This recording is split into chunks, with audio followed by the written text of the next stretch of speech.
Sriranga Narayana GN తిరువడేశ్వరం Shri మురళీనాథ్ తిరువడేశ్వరం మనమందరం చూసాము. ఇప్పుడు సమీపంలో మనకి బయట వచ్చింది తిరుమల తిరుపతి దేవస్థానం ఆధ్వర్యంలో ఉండే లడ్డు ఇచ్చే దీంట్లో పెద్ద ఒక కలపడమైన ఒక నెయ్యి.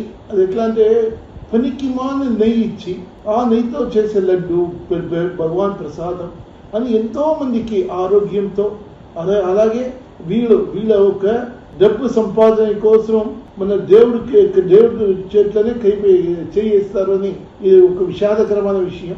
ఇట్లా ఒక వ్యక్తిని దేవుడు ఊరికి వదలదు. అదే రకంగా మనమందరూ చూసి ఇప్పుడు వచ్చిన ఈ ఒక అధికారి కూడా ఈ ఒక సర్కారి కూడా వాళ్ళు ఎవరే అవుతే కూడా వాళ్ళకి ఒక సరైన దండ ఇప్పించాలని మనము ఆలోచన. నేను మన్నార్గుడి చిండల గారు శంభగమన రామానుజ తమిళనాడు మన్నార్గుడి నుంచి ఒక ఇది చేస్తాం. అందరికీ ఆరోగ్య ఐశ్వర్యంతో బాగా మన వెంకటేశ్వరుని అనుగ్రహం పెంచాలి అని మనం చేసిన అడిగాను రామానుజ.